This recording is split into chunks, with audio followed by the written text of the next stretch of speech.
Car on. Radio off.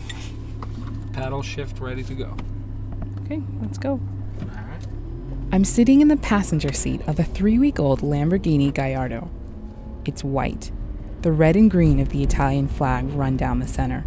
Inside, it's all black suede and red leather. The crowd will cheer. My driver is Paolo Ferraboli. He's Italian too. Sitting in this car feels like being on a roller coaster, only everybody's watching, for good reason.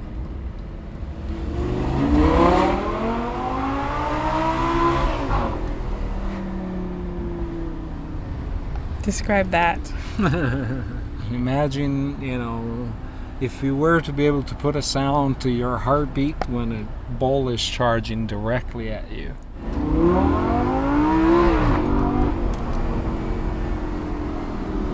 It's true. This car does 0 to 60 in 3.4 seconds. But we're on the University of Washington campus. We never make it out of first gear. Paolo Ferraboli is the director of the Automobili Lamborghini Advanced Composite Structures Laboratory. The Lambo Lab researches carbon fiber composites. Those are lightweight materials used in the bodies of airplanes and cars, like the Gallardo. The material is extremely strong, but also very light.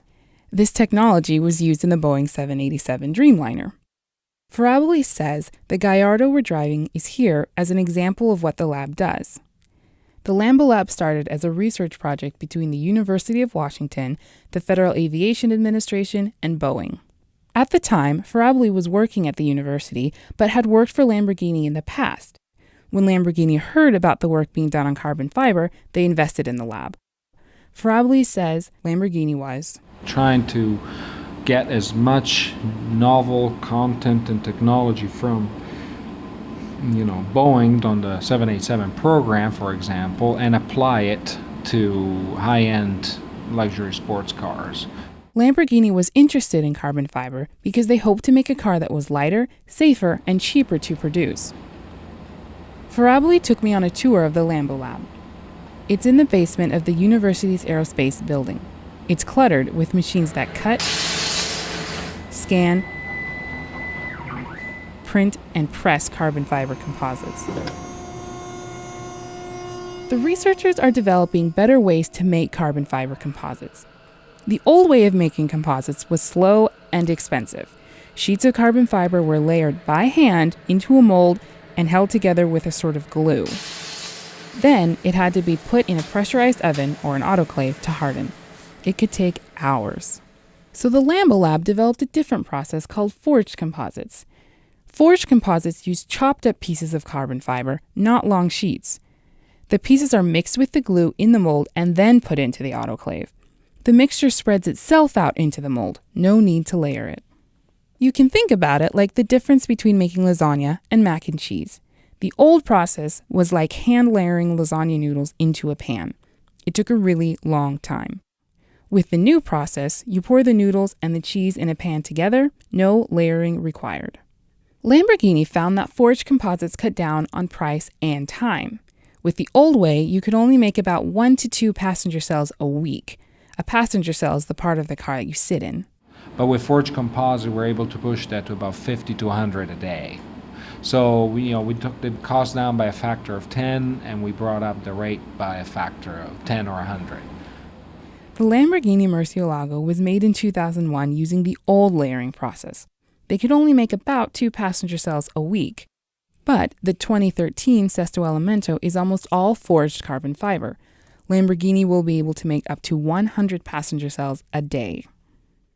Ferraboli insists that the lab isn't just interested in improving high-end sports cars. He says they're using forged composite research to revolutionize the entire car-making process. And when I mean make cars, I mean everyday passenger cars. And so we're working on a way that, instead of taking, 1,000 steps to build a frame, it may only take 10 steps. That won't be for another few years. Until then, Ferraboli is happy to improve the Lamborghini. Because for him, Lamborghini does more than just make cars. They make the material of dreams. Kind of in the same way you may one day aspire to buy a painting by Rembrandt or a painting by, my favorite painter, Canaletto. One day you are able to afford a Canaletto to put in your living room. And I think that's what the Lamborghini really is. It's kind of that long-term goal that once you get to materialize it means that you've realized not just one dream but thousands of other dreams.